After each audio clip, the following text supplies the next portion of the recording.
Hello, hello, hello. Testing one, two, three. Am I coming through now? That was bizarre. Yeah, so for those of you joining late, as I am here early, I tried to do this about 5 minutes ago, and for some reason, even though everything was on and everything was clicking, StreamYard suddenly didn't broadcast any sound from my microphone. But that's all in the past now. Why am I here? What am I doing? Why am I up at 3 in the morning? Well, about 2 hours ago now, I suddenly started receiving a series of texts from my mother detailing Christmas gift list ideas and things, as well as a picture of their cat at 1 in the morning. Now, I don't know if my mother is currently suffering from insomnia and just decided that that was the time to let me know what was on the Christmas list.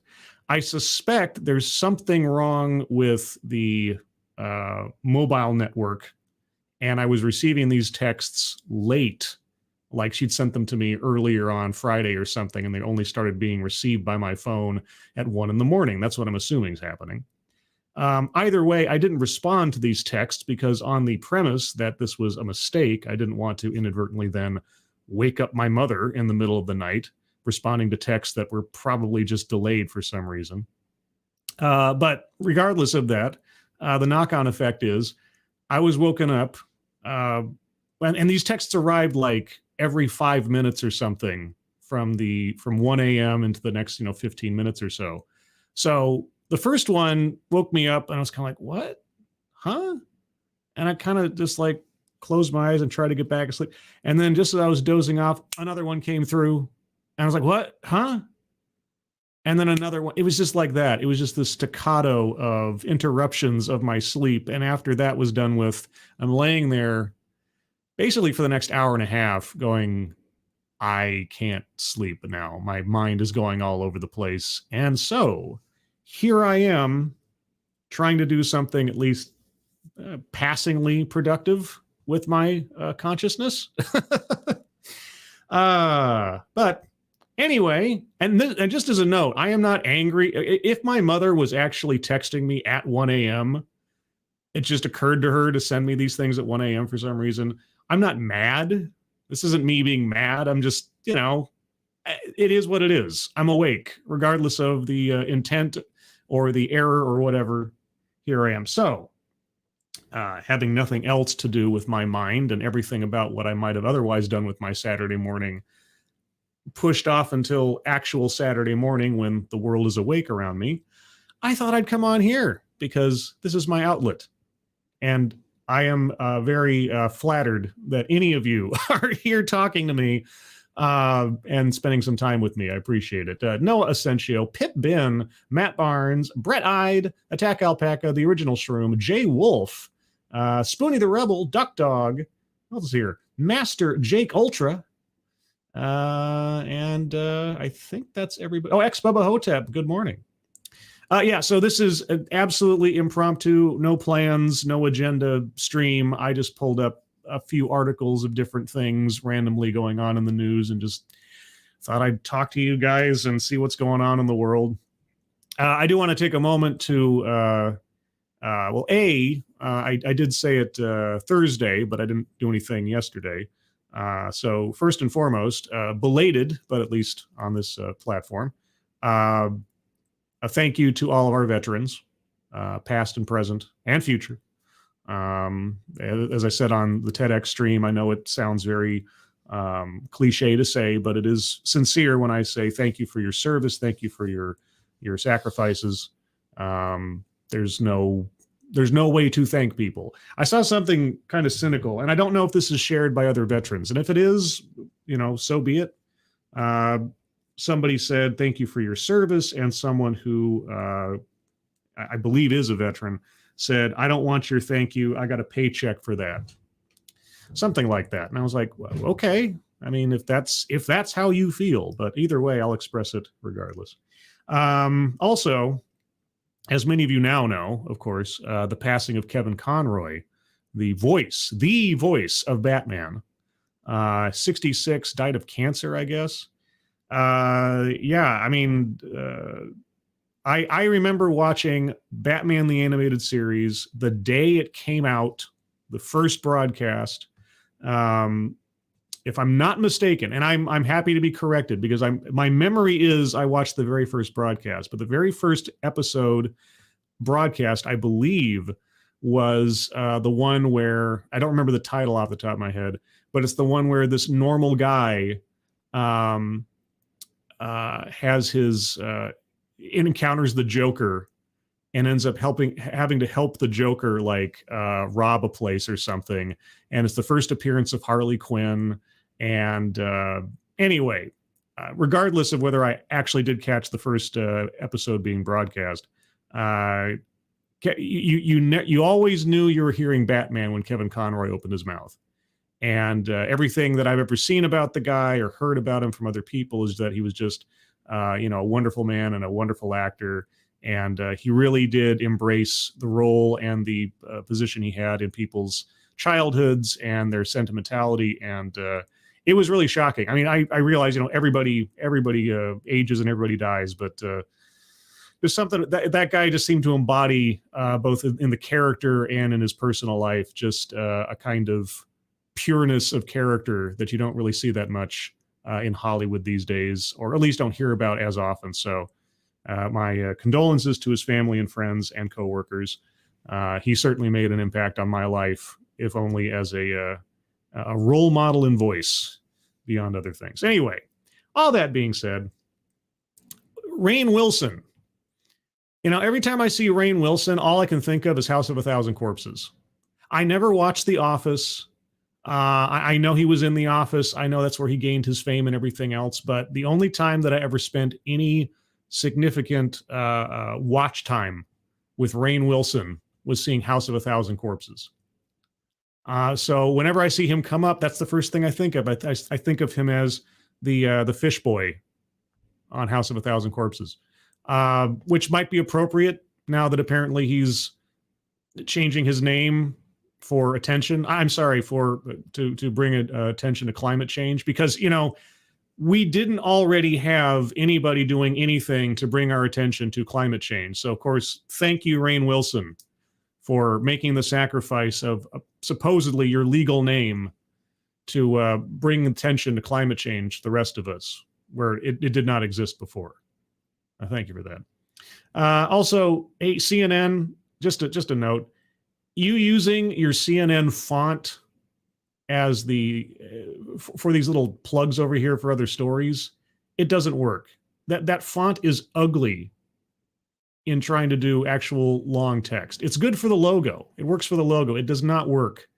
It actually hurts my eyes trying to decipher it. It's like one of those things like an eye test, or one of those like little visual mirages they put up sometimes. Not that CNN's listening to me. They never do, but hey, I can talk to the ether. Who else is here, by the way? Did I say hello to Jaeger Pony? Well, hello, Jaeger Pony. Raymond Lewis, JMK Spudgun. Good morning, good morning. Good morning to you. Thank you for joining me for this. Rainn Wilson announces name change to raise climate change awareness. Like I say, I think it has more to do with raising awareness of Rainn Wilson's existence. Is he doing anything these days? Does he have a regular job? I don't know. Rainn Wilson has changed. Oh, even CNN is dubious. His name, and is inviting others to do the same.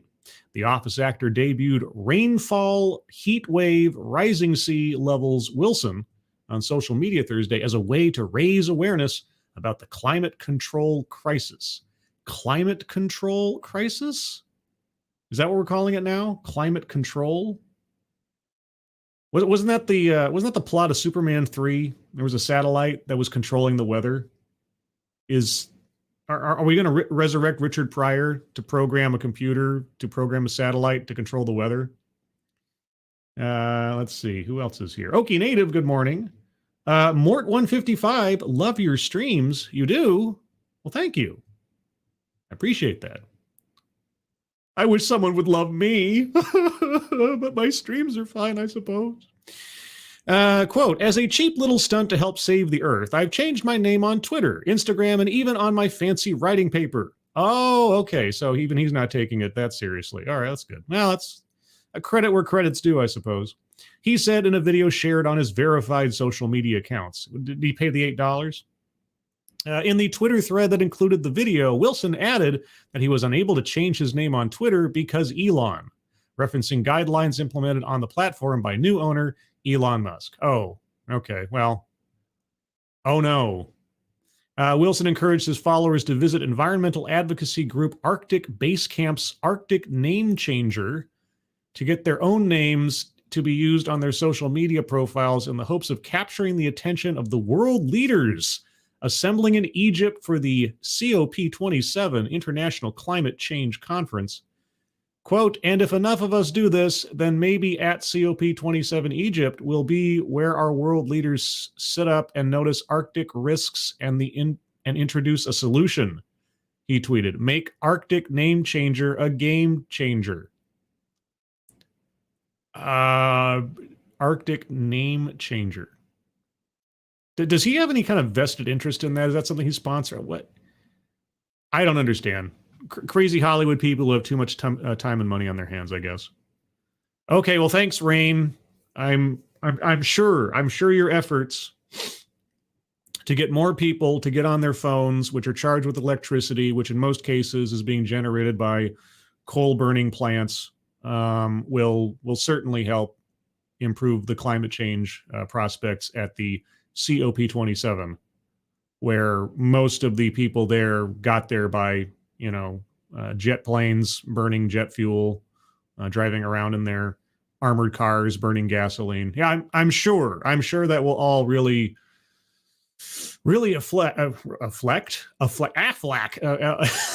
affect climate control, climate change, whatever.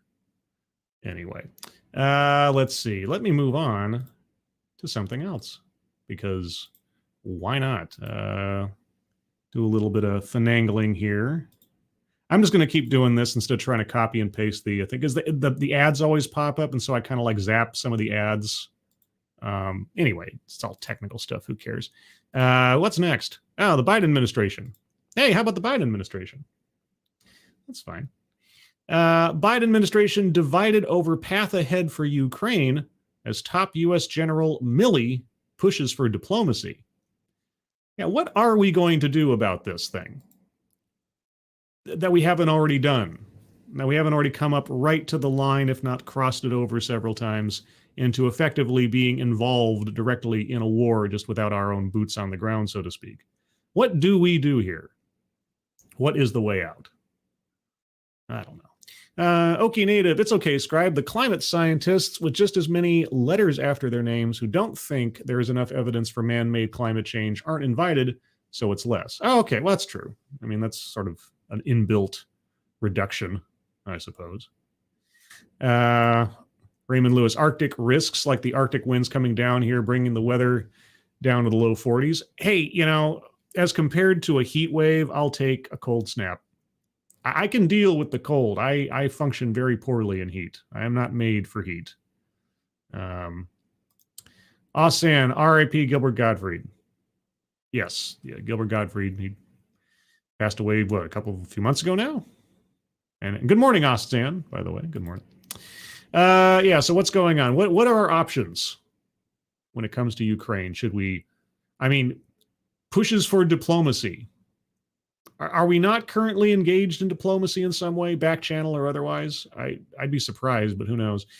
During internal conversations about the war in Ukraine, America's top general, chairman of the Joint Chiefs of Staff, Mark Milley, has in recent weeks led a strong push to seek a diplomatic solution as fighting heads towards a winter lull. Lull. But Milley's position is not widely backed by President Joe Biden's national security team, including Secretary of State Antony Blinken and National Security Advisor Jake Sullivan, neither of whom believe it's time to make a serious push for talks over Ukraine, according to two administration officials familiar with the discussion. The result is a growing debate inside the administration over whether Ukraine's recent gains on the battlefield should spark a renewed effort to seek some sort of negotiated end to the fighting, according to officials. Well, I'm guessing some of the pushback is both PR, because capitulating in any way, shape, or form to Russia probably isn't a good look, given that they were the, decided aggressors in the situation, as far as I understand it. Diplomatically speaking, again, giving any sort of credence to Putin by allowing him to keep what he's already taken or something. I mean, can you imagine the negotiation table where Putin thinks he's completely right in taking back all of Ukraine? How do you compromise on that? It might be a futile endeavor. But then what do you do in the alternative? I don't know. Milley's push for peace has spilled into the public in recent days, just as Ukraine takes back the city of Kherson. Curzon Dax? In comments at the Economic Club of New York on Wednesday, Milley praised the Ukrainian army for fighting Russia to a stalemate. Has it? But said that an outright military victory is out of reach. Okay, in his estimation. I'll take his word for it, not being all that well versed in what's going on and not being a military expert. Quote, when there's an opportunity to negotiate, when peace can be achieved, seize it. Seize the moment, Milley said. I would, pragmatically speaking, agree. But also, geopolitically speaking, I don't know that Putin would want to negotiate a compromise. And I don't know what kind of compromise Ukraine would accept. Because I'm sure Putin's first position is, give me everything that I want. The comments left administration officials unsurprised, given Milley's advocacy for the position internally, but also raised concerns among some about the administration appearing divided in the eyes of the Kremlin. Well, it obviously is divided. Because if Milley, the Joint Chiefs of Staff guy, is saying X and the Biden administration is saying nothing, yeah. Now, I don't know why Milley would do this in public and put the dirty laundry out for everybody to see, unless he's so completely frustrated by what's going on in the White House, he doesn't feel like he has another outlet.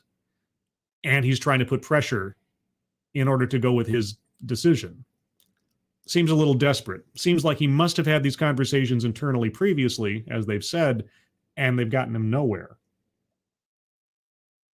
I wonder if they'll give any more details on what his plan would be for a diplomacy. While some Biden officials are more open to exploring what diplomacy may look like, sources tell CNN most of the top diplomatic and national security officials are wary of giving Russian President Vladimir Putin any sort of leverage at the negotiating table and believe Ukrainians must determine when to hold talks, not the U.S. Well, having someone brokering talks when you've got... There's no way that Russia and Ukraine are probably ever going to sit down at the table willingly, right? No one's going to give in or look like they're trying to capitulate. Because if Ukraine says, let's talk, it's going to turn into, oh, are you afraid of me? Says Putin.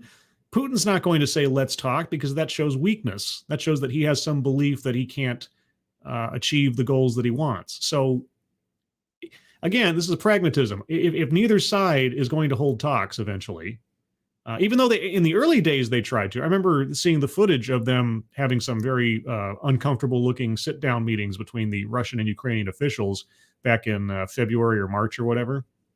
So there was some attempts early on to try to head this thing off at the pass. But at this point, I don't see how it's going to happen without somebody pushing both sides. Thank you, Brett Ide. Thank you so much, dude. That's so generous of you. Hey, Scribe, sorry I haven't been able to tune in as often as I would like. Here's what I do best. Send money. Moonbase. Brett, you don't have to apologize for anything. I always appreciate your generosity and your support. Thank you so much. Yeah, Brett's been working on like refurbishing and sprucing up this car he bought. And it's really cool looking. I don't know if he's given it a name yet. I call it Yellowbird for some reason. I just see that as a Yellowbird. And that might sound like a weak name. It's not a weak name to me, but anyway. If you got a name for it, let me know. Bumblebee. But yeah, Brett, again, thank you so much. I don't know what to say other than I appreciate it. And I'll keep doing what I'm doing. And I hope that the people that listen enjoy it as much as they can. So thank you. Again, words fail me with such generosity, but I appreciate it. Let's see.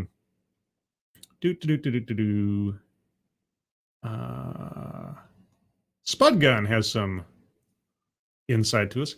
Kaliningrad was offered to one of the Baltic countries in the 50s, and they said no thanks because it would lead to this situation. The Ukrainians were short-sighted with regards to Crimea.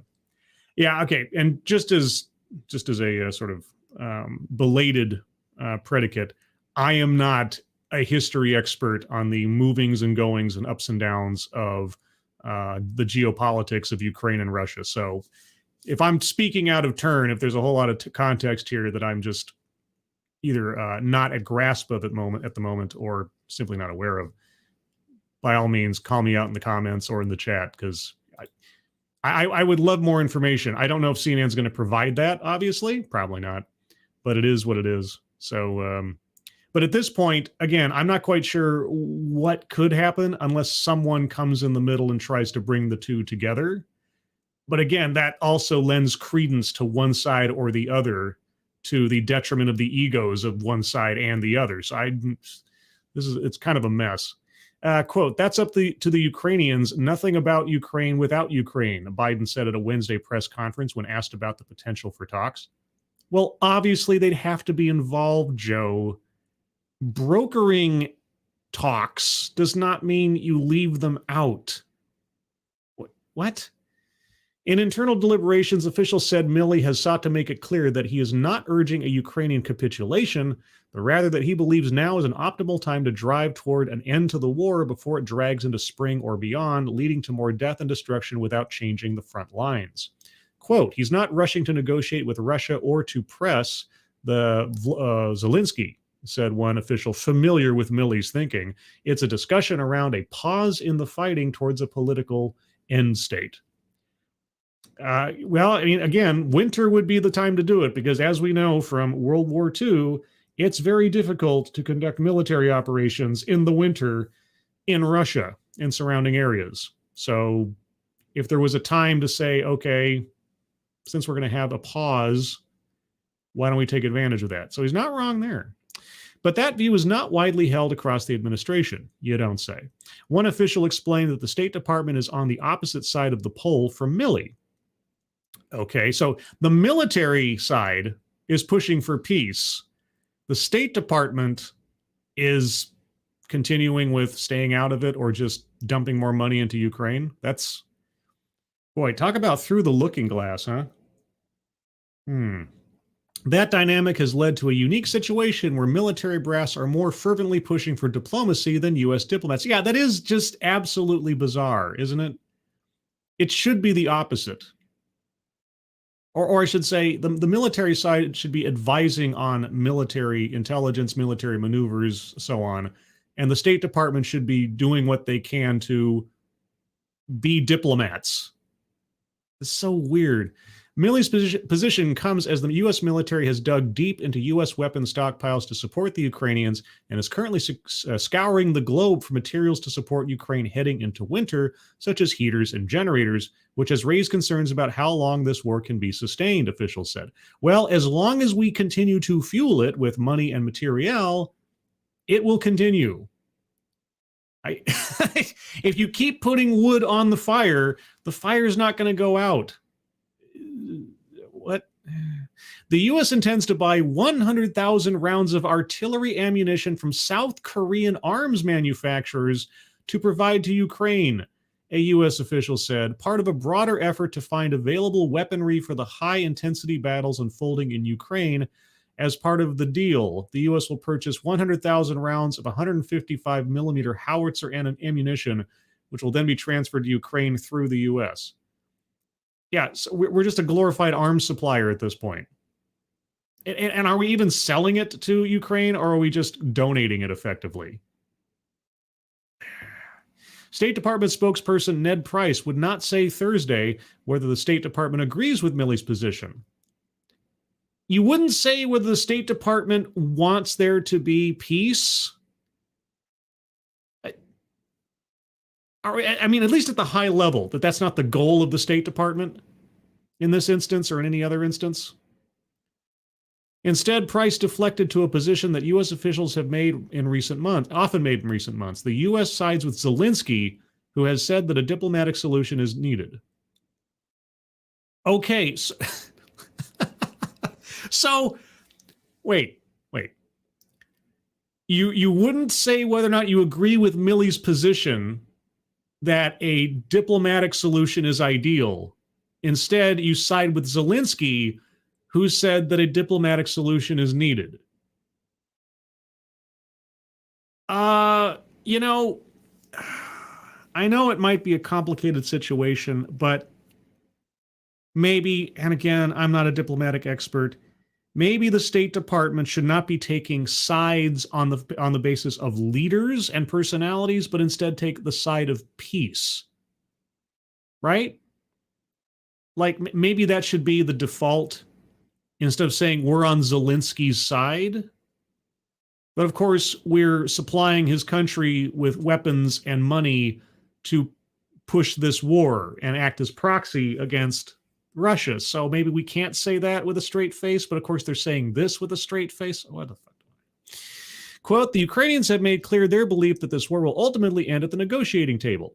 Then why not broker that? Why not preempt all the extra death and destruction and go with Milley's peace plan?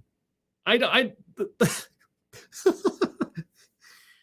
head of the Joint Chiefs of Staff peace plan, and the State Department's like, we're not sure. The Russians occasionally have voiced that same sentiment, Price said, before laying the burden of proof on Putin. Again, I am not a professional diplomat. I am not an expert in State Department matters, but this all seems very counterproductive if you actually want the war to end via negotiation and diplomacy. Unless this is some kind of 4D chess, reverse psychology pressure, and there's some kind of back channel stuff taking place they can't talk about. I don't know. The onus remains on Moscow to demonstrate not only through word, but also in deed that it is ready to negotiate. It is ready to meet what the world has very clearly heard from our Ukrainian partners, and that they are ready and willing to sit down and engage in good faith. Yes, that's true. So why aren't we brokering a peace or at least a negotiation?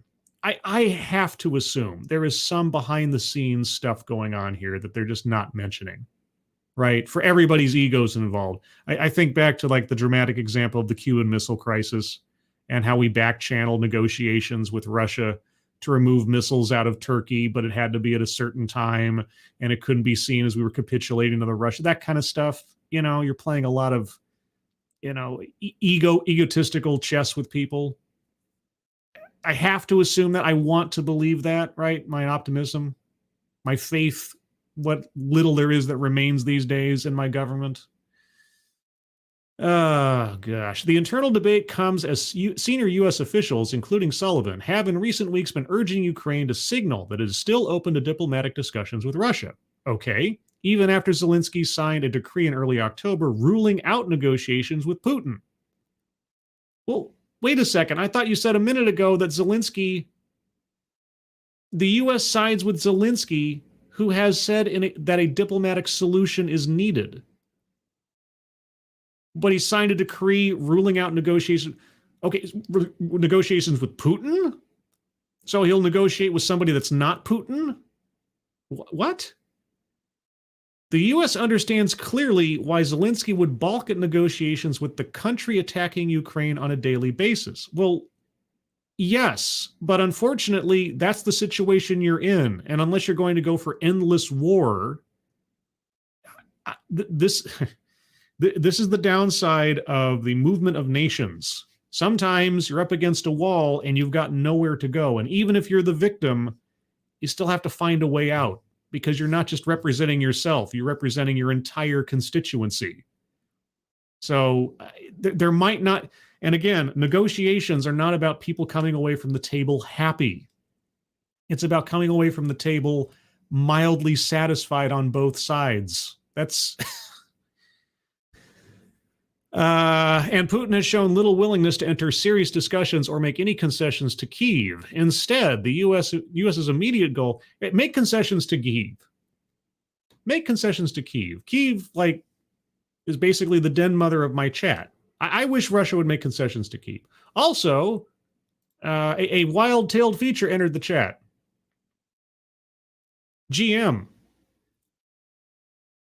I don't know. Are you a D&D guy? I mean, I could. I haven't GM'd a D&D game in forever. Also, fucking me. Or I should put it phonetically into the chat. There we go. There it is for posterity's sake. So everybody knows how you're supposed to say that. That's his native greeting, tail feature. So when you see tail feature on a stream, just say fucking me, and he'll know. He'll know that you're on the inside. You're one of the special people. Yeah, that's what it is. Oh boy, let's see what else. Instead, the U.S.'s immediate goal has been to shift the messaging strategy to make sure Ukraine can sustain the international support that has helped it succeed on the battlefield so far. Shift the messaging strategy. Okay, we are sending endless supplies of cash and weapons to Ukraine. The messaging is, we know which side we're on. Here's the other thing. Maybe the U.S. isn't the best entity to try to broker a peace, because we obviously have a bias. And even if Putin is entirely in the wrong, from his perspective, why would he want to deal with the U.S. in the middle of it in the first place? In fact, he probably wouldn't want to deal with anybody from any of the NATO nations brokering negotiations. So I guess you'd have to try to find a literal, uninvolved, neutral third party that both sides have some relationship with to try to broker this. And it might not be the U.S. So maybe Milley's plan really doesn't have any legs insofar as us taking the action, but somebody's got to do something, right? Otherwise, it's endless war. It's just a quagmire. It's like another little Vietnam, kind of. Quote, the United States is going to be with Ukraine for as long as it takes in this fight, Sullivan said in a recent visit to Ukraine. There will be no wavering, no flagging, no flinching in our support as we go forward. Okay, well, with that attitude, then we definitely routed ourselves out of being a brokerer of peace. So maybe in that sense, the U.S. can't do it now. We put ourselves in such a position as we don't have any legitimacy to make that kind of claim, especially to Russia on this one. Thank you, Keldrig. This situation is reminiscent of a teenager pretending to keep something secret from their friends to make it look like they're smarter than they really are.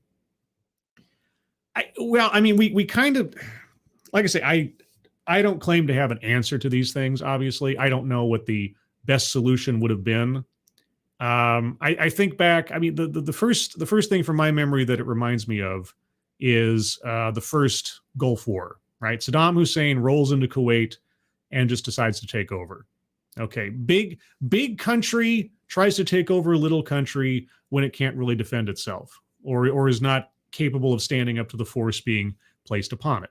Okay, from a 30,000-foot view, that kind of aggression is not exactly popular post-World War II. Not that it was ever popular to begin with, but certainly with those kind of comparisons being made. So what do you do as the rest of the world? Well, you come to defense of the defenseless. You come to defense of the underdog and so on. And Ukraine, at least insofar as military might one to the other, was the underdog. But just slathering all of this cash, billions and billions of dollars and endless armaments. It kind of routes us out as being the peacemakers. Not the peacekeepers necessarily in this case, but the peacemakers, right? We don't have any legitimate way of saying that we are trying to see both sides of the equation. Putin's not going to want to negotiate with us in the middle because he knows we don't have his interests at heart, right? So that's not going to happen. Ukraine doesn't want to deal with Russia, obviously, because, well, they can't be trusted. So what do you do? What do you do in this situation? Who comes into the middle? Who is going to be the savior here? Like I say, I have to imagine there's a whole slew of stuff going on behind the scenes between either us or the other NATO countries, or France, Germany, elsewise. And of course, there are other interests here besides just the humanitarian thing and the anti-war thing. There's also the energy concerns, Russia cutting off or slowing down its energy output to certain nations, threatening to cut off entirely in other places. There's a lot of moving parts to this thing. There's a lot of moving parts. I don't claim to know it all, obviously, but man. But the U.S. giving mixed messages, the Joint Chiefs of Staff guy coming out in public and basically declaring that nobody's listening to him, that he's trying to get a peace plan going, but the State Department's giving him the cold shoulder. Everything else aside, just the internal workings of that, that's just bizarre. That's just bizarre. Anyway, let's move on to something less serious. I mean, why keep up with serious stuff all the day, all the day long, huh? As my brain is slowly shutting down again because I'm getting tired. I don't think I'm getting sleepy tired, just maybe like I need to do something else tired. But what better way to possibly end off this stream than with a handgun found inside raw chicken in luggage at airport? Because really, when you don't have a holster, use a chicken.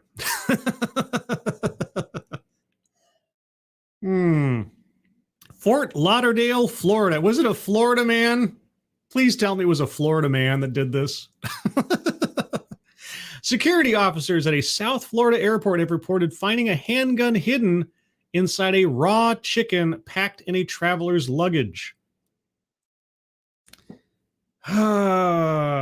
So this traveler went afoul of the law, you say?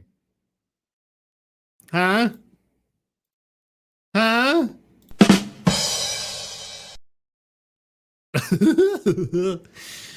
The Transportation Security Administration posted photos of the gun and poultry Monday on its official Instagram account. The weapon was recovered at the Fort Lauderdale Hollywood International Airport. The post didn't identify the traveler who was transporting the weapon or whether any arrests were made. According to the TSA, fresh meat, seafood, and other non-liquid food items are permitted in both carry-on and checked bags as long as they are packed in ice. Unloaded firearms are allowed to be transported in checked bags, but they must be declared at the ticket counter and packed in a locked, hard-sided container. If the chicken was frozen, the sides are probably hard-ish. It's kind of secure. Who's going to think to look for a gun in a chicken? Not much more secure than that, right? Not much more secure than that. A frozen chicken? Why not? Why not? Okay. Well, before I decide to call this short, because I'm not going back to bed. I might lay down, but I'm not getting to sleep at this point. I'm coming up on the usual time I get up for work at this stage of the game, so I'm not. I'm up. I'm up for a while. Oh yeah, I'm up. There's your ringtone for the day. Any other news stories that are jumping out at me at this point? Oh, do I want to look at the luxury on planes? Let's see. I'll just read the headlines off of CNN, see if anything jumps out at me. Why Planet Fitness hasn't raised its $10 monthly gym price in 30 years. To set the expectation of the customer and that you want to lure people in for a subscription. You're going to get a lot of loyalty. That'd be my guess. Oh, do I have to know now? I guess I have to know now. Ooh, should I look up that FTX guy thing? Did I show you that? No, I probably didn't. Do I still have those things? Yeah. Let me find this. So there's this guy on Twitter. He marks himself as a. Let me pull this up here. Sorry. It just suddenly occurred to me. There's this funny thing that I saw on Twitter last night. You heard about this FTX thing, right? This is the crypto. The crypto market that suddenly went completely bust and like millions and billions of dollars are being lost every 3 seconds or something because it went bankrupt and everybody put their faith in this crypto stuff again, as you're wont to do, I suppose. Anyway, let me show this here. I've got some screen caps I'm going to show you real quick. and then I might call this done. So there's this guy on Twitter. Let me zoom in on this because you can't really see it that well. There's a guy on Twitter. I don't know anything about him, but his name is Teddy Kleps, I guess. Cryptocurrency investor providing blockchain news and analysis. Okay. And so there was this story that came out that the guy who owned, I guess still owns, but owned FTX, that the entire company was run by 10 people, mostly people in their 20s, 30-somethings, and that apparently, again, this is allegedly, for legal reasons, allegedly, that they all lived effectively in the same place and were all having a polyamorous relationship together, these 10 people.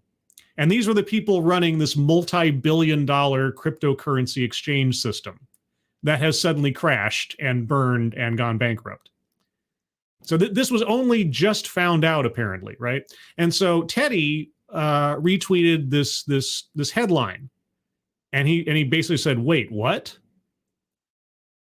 And I was like, okay, well that would be shocking to anybody looking at this. But then I looked at this guy's bio, and he says, "Investor providing blockchain news and analysis." And I was like, oh, well, I wonder what this guy had said previously about FTX.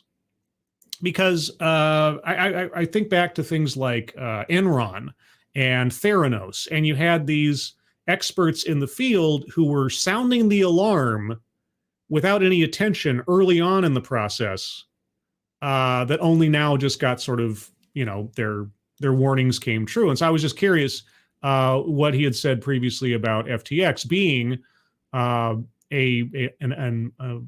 someone who analyzes blockchain, cryptocurrency, et cetera. He's an investor. I assume then that means that he does research on these things, so on and so forth. Well, I did what, we all do these days, because why not? I looked up his some past tweets on the subject from our author here. And let's see if I can get this to work now. You going to work now? You're not going to work now. Hold on a second.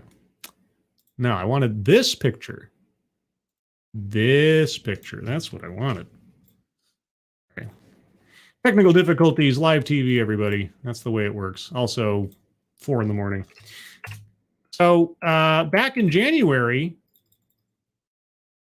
there was this little biography article or whatever on the head of FTX. Here's the incredible story of FTX. And Teddy said, "We need more people like you, FTX." Like, oh, okay. So I guess our investor analysis person just sort of took it on face value, this guy, because somebody did a puff piece on him, I suppose, I guess. All right, well, there's that. And that was in January. But then, just a few hours ago, I guess it's almost a day ago now, he put this up.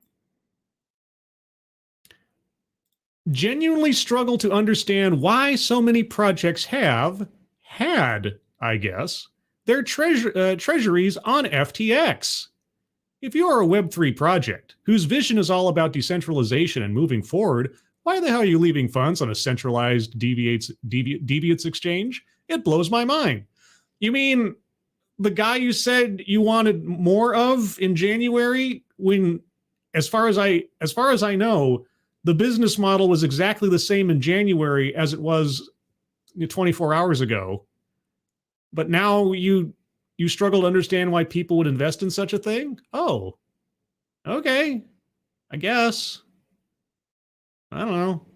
It just boggles me because, and this came up slightly because of the humor of what had occurred just in the last month. Here, let me put this one up. Has nothing to do with this guy. Now, again, I don't know anything about this Teddy guy. It just again is another example of the hype exceeding people's skepticism. Because the September-August 2022 issue of Fortune, again, just like a couple months ago now, was asking the question of this guy. This is the guy that ran or runs what's left of FTX. The next Warren Buffett? And it just amazes me. It's like, okay, so you've got this guy who is running this multi-billion-dollar crypto exchange, and there's got to be, I mean, between January to now, you're telling me that the information about who's running this, what their living situation is, the competency of the people running it, none of those things were looked into?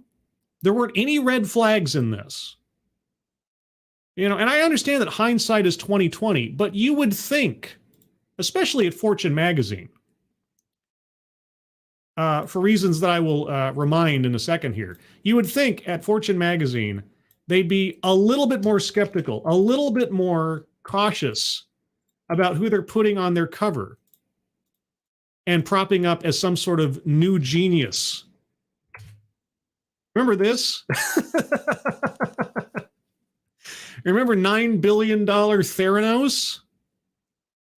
When, again, I'm not a reporter on Silicon Valley.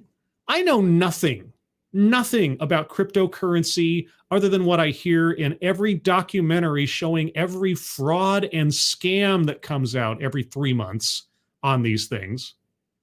You know, if you really want to see some really good documentaries on that stuff, go check out Kira TV on YouTube. Kira TV, he's oh man, that guy's stuff is turning out great. His content has evolved from basically covering MMO news and insider industry stuff on video games, and now he's doing like these really, really polished and slick documentaries on crime and scams and cryptocurrency frauds and everything. It's great. So I go check out Kira TV. And now StreamYard is telling me that there are broadcast deficiencies. Can you guys hear me okay? Am I roboting? I'm checking out the chat now. Well, let me know. StreamYard says I have a weak signal, which doesn't make any sense because the signal hasn't changed. I haven't moved. Unless somebody's like broadcasting analog radio near me or something. Sounds good? Okay. Well, then I'll just take StreamYard as being a worrywart, which I appreciate. But yeah, you know, it always astounds me. I suppose it shouldn't. You know, my cynicism should overtake my reason sometimes. But it always does astound me that after all of these scandals where you have some 20-something, 30-something new genius, oh, we're looking out for the new genius, we're looking out for the new Bill Gates, the new Steve Jobs, the new this, the new that, the new Mark Zuckerberg. You're so hot to try to bump up something and say, oh, we found it. And they never stop to actually look at the thing first and say, does this make any sense? Not only the business model, but the people behind it. What do you actually know about the people behind it? Elizabeth Holmes had no medical background. She was not a doctor. She wasn't a scientist. She knew nothing about the stuff that she was talking about. She had no educational backing on even the basics of what she was talking about. It always amazed me that nobody stopped to think, hey, why don't I go find someone who does blood tests professionally and say, can you actually get that much information out of a single drop of blood? Right? How useful is a single drop of blood in conducting the tests that you run? Just that simple question. Is it even possible to get that amount of information from a single drop of blood? And any graduate of any medical school would tell you no. It's not possible. It's not that it's not a nice idea. It's just it violates the laws of thermodynamics to take that much blood and somehow process it in such a way that you're going to be able to run all of the tests she's promising to run. It's just literally physically impossible. And yet somehow that simple question was never asked, the hype, the idea, the sci-fi nature of what she was promising was better and worth printing than asking a simple question, is what she's saying even possible? And of course, you find out after the fact that the people that were around her were telling her it's not possible. There's this one lady, I forget what her name was, but she was she was some kind of like business professor or whatever at the college she was going to, and Elizabeth Holmes went to her with her idea. Her original idea was to have a patch that you just wear on your arm that would somehow know when you were ill and then would know to then inject drugs into your system to regulate your health. But you have to think about that for a second. How does a patch, a relatively thin wafer of material, contain medication and the machinery necessary to put drugs into your system? It sounds like Star Trek sci-fi type stuff. It doesn't sound like it could possibly be done under the rules of just physics. And the lady told her, no, that's a no-go. That's not going to happen. But you don't hear from this lady till after everything crashes and burns. It seems like nobody went to interview her teachers or professors ahead of time to find out, does this lady have any legitimacy whatsoever? Is she just snake oil? So same thing with this guy, right? How do you get so far that billions and billions of dollars are being invested in this guy, in that haircut? And you have celebrities and all these other people backing this stuff, and then all of a sudden, just one day, oops, it was all built on sand, and the people behind it are polyamorous know-nothings. But it happens again and again. And you've got, and Fortune magazine is part of the problem. Fortune magazine, between Elizabeth Holmes and this guy and God knows how many others that we just don't even hear about or know much about, backing and effectively giving credibility to scam artists or incompetence. I don't know. You know, Bernie Madoff hasn't given anybody a clue at this point. Ask the questions. Look into the background. Don't just take it on face value. Oh my gosh, this person's making a bunch of money. This person's making a bunch of promises. You know, same thing with Elon Musk. Where's the Hyperloop? Right? Why aren't we on Mars yet? Where's Cybertruck? Where are the long-haul electric trucks that we're supposed to get? Where's the takeoff, the vertical takeoff and landing electric hypersonic jet plane? You know, why aren't we shuttling ourselves from New York to Paris in 20 minutes on a rocket ship yet? Where are these things? I don't know.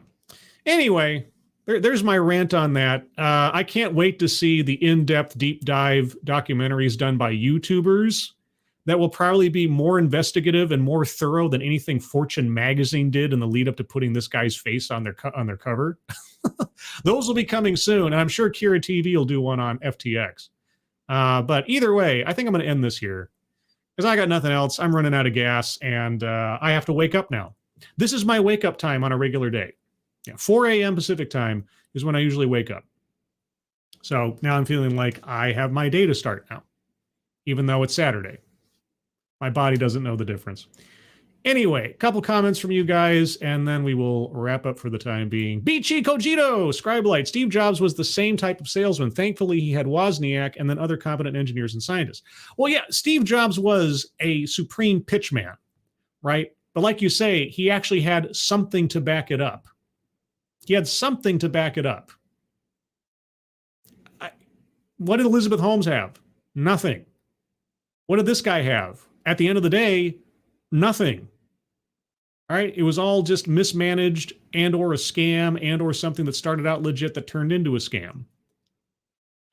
But everybody and their brother was dumping money into it. I don't understand. I really do not understand this need to attach onto these single shining individuals as the next genius or something. Okay. People like that do exist, and they do come along from time to time, and they're legitimate to whatever degree that they're legitimate in doing what they're doing.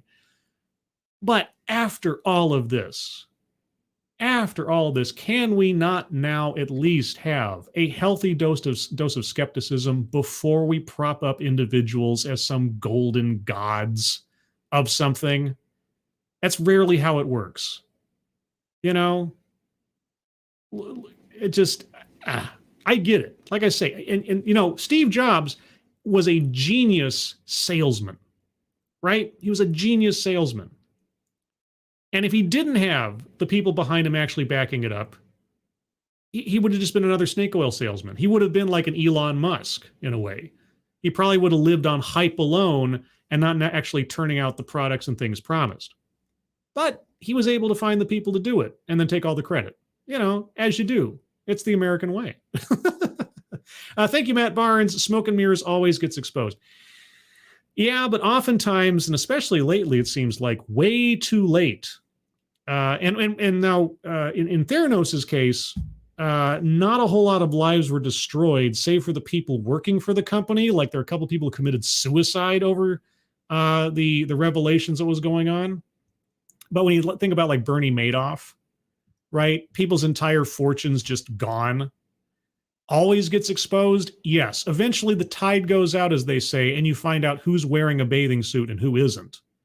But it's the amount of time it takes to get to that point and why it takes so much time when in the aftermath, nearly every time you find out just how tenuous and how thinly veiled the truth was the entire time. If somebody had just asked a question, if somebody just pointed something out, right? Or the people in charge of such things, like the SEC in the case of Bernie Madoff, if they'd actually listened to Harry Markopolos, however you pronounce his last name, when he first put the warning flags up, he would have saved a whole bunch of people a whole lot of hurt. But everybody's after that celebrity, like golden child status here, and also to be the ones to be behind them, right? I mean, I can't imagine what Fortune's calculus was other than, hey, if we prop this guy up and he becomes the next Steve Jobs or Mark Zuckerberg or Mark Cuban or something, then, we're on the cutting edge, guys. We find these people early. We know what we're talking about. We're Fortune magazine. We're fortune tellers. That's what we are. Irate Alex. Don't lick the like button. Irate Alex, my oldest, as far as tenure, not necessarily chronological age, oldest YouTube friend, who I mention on a regular basis. You guys know that I bring up Alex all the time. Every time I say the word substantive, under my breath, Irate Bear. It's right there, always. And always will be. It's like a nervous tick now. If I ever use that word, I'm just wait for the day that I'm in polite company, just talking with people who have no idea about my YouTube background or anything else, which most people don't. And I just use that word legitimately in a sentence. I'll probably under my breath whisper Irate Bear, and people will look at me like I'm insane. And they'll be right to. They'll be right to. Anyway, now that my brain is supposed to wake up. Also, Sir Adamantine's House of Celestial Sins. It's in Crater Valley near the moon base. Just so you know.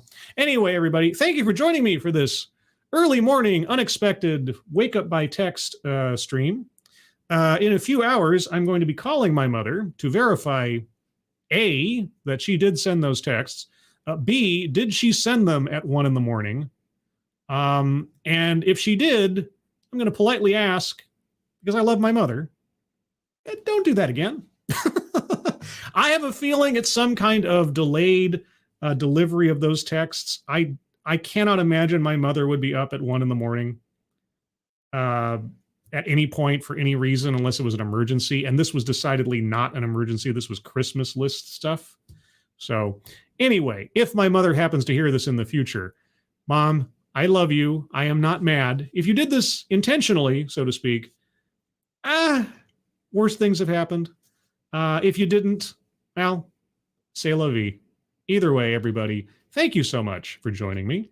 If you'd like to hear more from me, and I can't imagine why you wouldn't, I'll be here tomorrow morning, Sunday morning at 8 a.m. Pacific, 11 a.m. Eastern for the Sunday stream, where I'm going to talk about a thing. I have no idea what yet. I usually figure that out later on Saturday, which it is now. So it'll be later today. And I'll let you know when I know. So there you go. Also, while I'm here, do check out the Irate Alex channel. If you don't already know about Irate Alex, go check out his stuff. He's funny. He's cool. He's British. He's got a great speaking voice, much better than mine. He's got the advantage of that whole, British accent thing. And similarly, go check out Tailed Feature. He's Scottish. He's got a Scottish accent. He talks about Scottish things. And also, does music on his other channel, Scottish Feature. He talks about Scottish things. Also, he's Scottish. I hear he eats haggis willingly. Oh, to each their own, I suppose.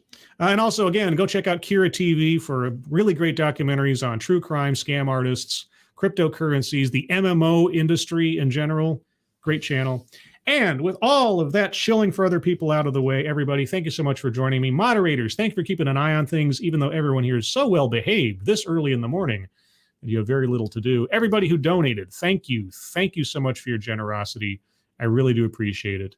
And if you would, please hit the like button on the way out, just as, that little supposed boost to the algorithm. I appreciate it. Everybody, have a good rest of your Saturday. Have a good rest of your weekend. Hope to see you tomorrow, Sunday morning. I hope you are all safe and well. If you are not well, please get well soon, and I will see you on the next one. Take care. Bye-bye.